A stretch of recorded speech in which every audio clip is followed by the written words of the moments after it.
Yun oh.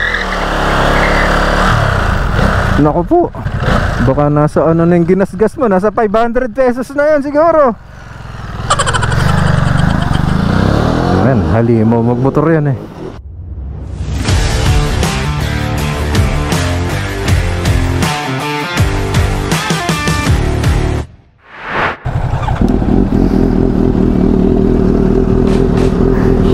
So may breakfast ride kami ngayon. Ayan, i-breakin namin yung bagong Ducati Monster ni Bogs oh. Ang bunsong kapatid ni Esimoto. So tatlo lang kami. Ang ating kumparin tunay si Esimoto, ang BMW R90, tsaka si Bogs na naka Ducati Monster. Ha? Clark na lang. Nag-uusap-usap kasi kami kung saan kami pupunta. Una Clark, tapos naging Subic, tapos naging Baguio. Ngayon Clark na lang daw. Eh, dalawa magkapatid. So mamaya susubukan natin sakyan itong Ducati Monster. Kahit nakaprasong test ride lang.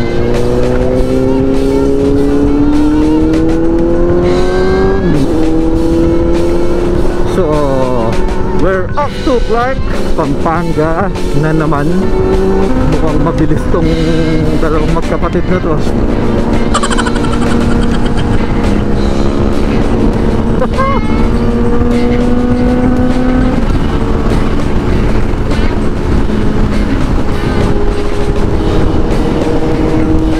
Yun o, yung magkapatid. Pogi.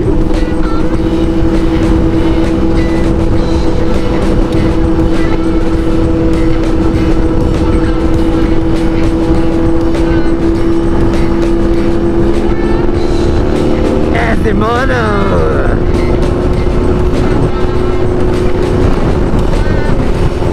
Yun o.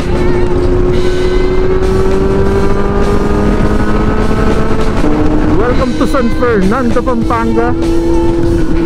Paano nga ba yung magandang araw sa Kapampangan? Bomba.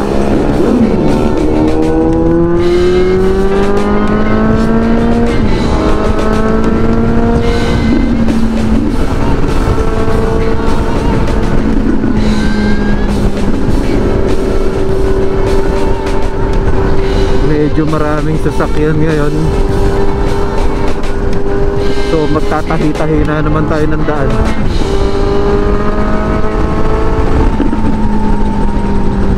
Tahi-tahi. Approaching Esitex, 500 meters. Engine brake.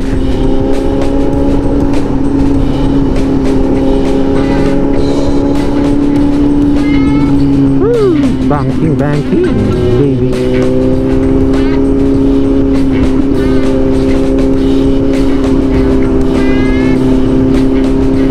Ito ang masarap sa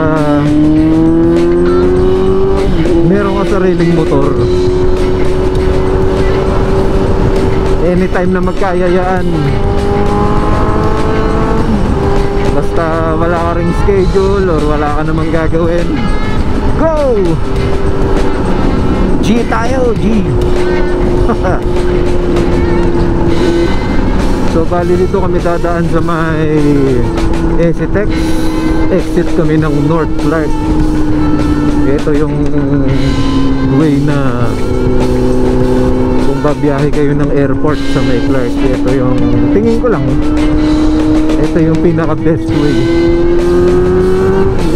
So dito na tayo sa may Pakanan. Ito yung papuntang Baguio. Oops. Engine brake. Don't forget. Ang bilis nung magkapatid. Ang layo na agad. Eh ano to eh, si Valentino Rossi kaya si Mark Marquez. Habulin natin.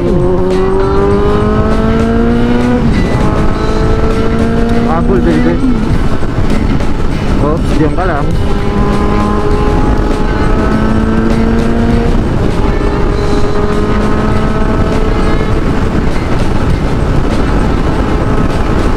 Paguli natin yung dalawa.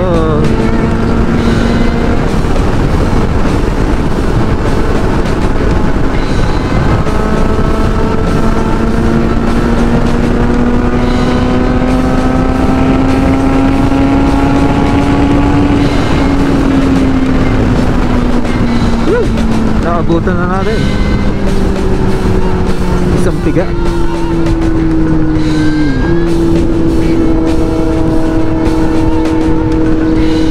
Oh, grabe, sarap mag-ride. Alam nyo yun, nung nakabili ako ng bike na to, sobrang masasabi ko na sulit. Sulit talaga, and hindi mo ma-explain yung sarap. Yung sarap ng pakiramdam na ayan, mag-short ride kayo, kasama yung mga barkada, magkakape lang, kakain, ganoon. Sobrang nakakatanggal ng stress. Ayan, no, pagka ganito, parang ang napakalaya mo, baby. Malayang malaya.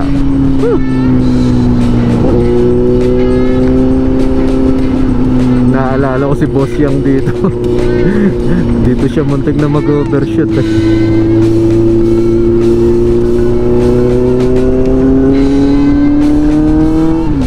Pagdating naman dito, si Reed ang naalala ko.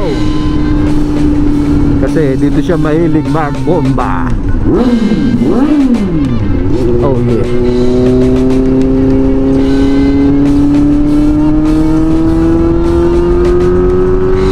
Ang layo na agad ng dalawa.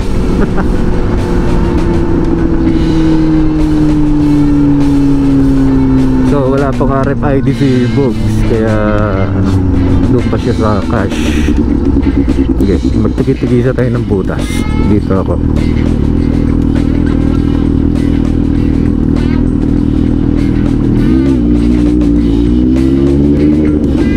So mula Pulilan hanggang dito kulang 200 pesos.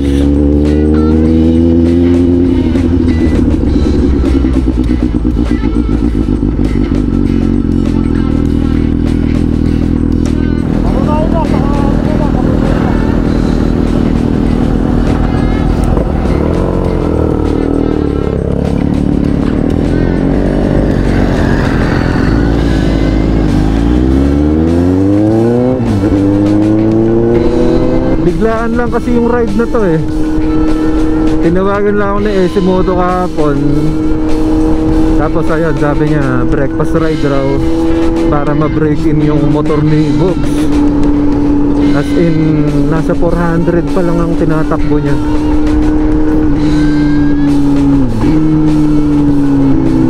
Hirap akong kamisaduhin tong Clark na to, promise.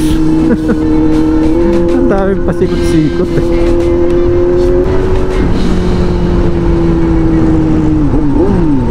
May senyas yung bata. Oh, ang sarap dito sa Clark. Napakalamig. Hindi naman napakalamig. Napaka-presko. Yun. Baka kasi sabihin nyo, napakalamig, ba't walang snow? So again, dito na naman tayo sa Cafe Mesa.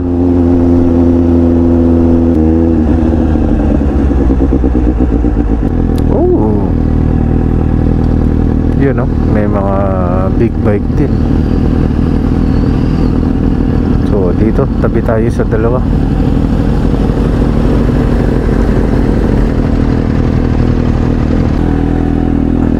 Oh yeah.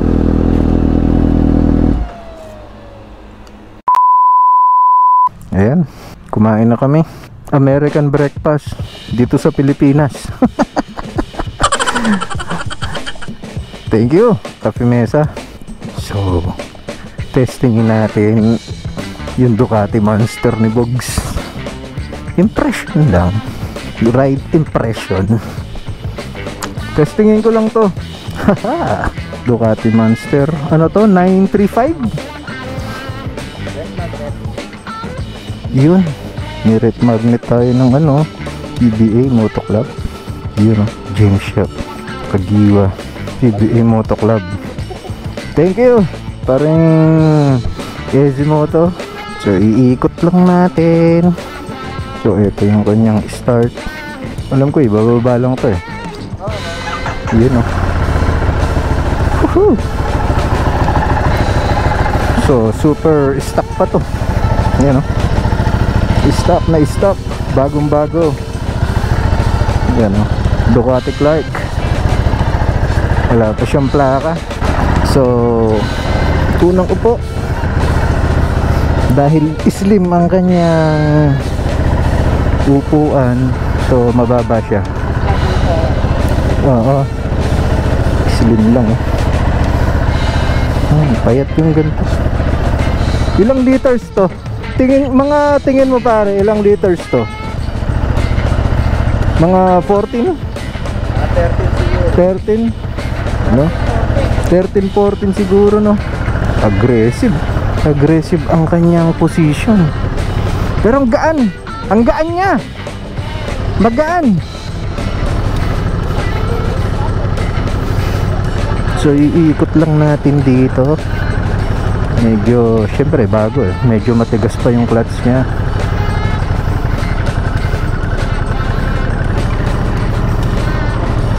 So nasa 930 something ang kanyang cc. Hindi siya masyadong matorque.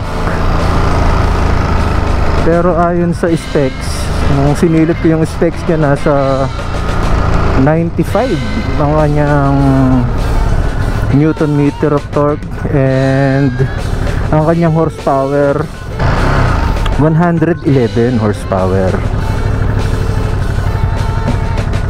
So magaan siyang gamitin. Mas magaan to kaysa sa 750 ko.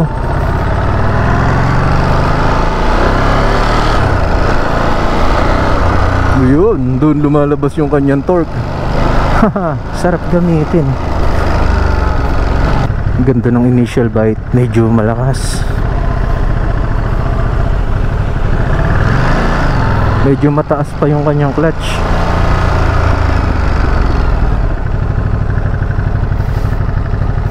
Yun nga lang, dahil sa naked bike siya, mukhang tingin ko kailangan mo magpalagay ng wind visor dito para pag nananakbo sa NLEX, di ba?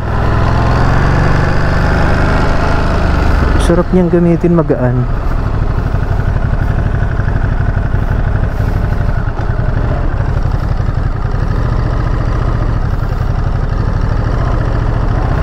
Ayos, sarap.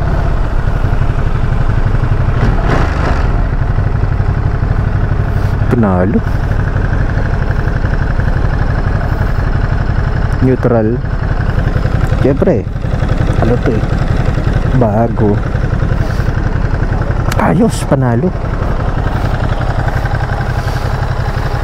Titingnan mo siya para siyang maliit, pero 935cc yata kung di ako nagkakamali dito. Tsaka yung gulong namin halos magka-size 180. Ganda oh. Feeling ko lang pwede to sa ano, sa beginner. Pero syempre alalay lang. Ganda ng kanyang headlight oh. L80 na. Panalo. Sarap gamitin. Pre, mas masarap gamitin, mas magaan. Sa una hindi pansin yung kanyang torque, parang okay lang. Pero pag medyo binigyan mo ng piga, yun, dun lalabas yung kanyang power talaga. Although dito lang naman tayo umikot sa malapit. Yun oh. Naku po, baka nasa ano na yung ginasgas mo, nasa 500 pesos na yan siguro. Ayan, halimo magmotor yan eh. Ezimodo. Kuya niya yun eh. May kotse. Parang magkaano sila ng CB650.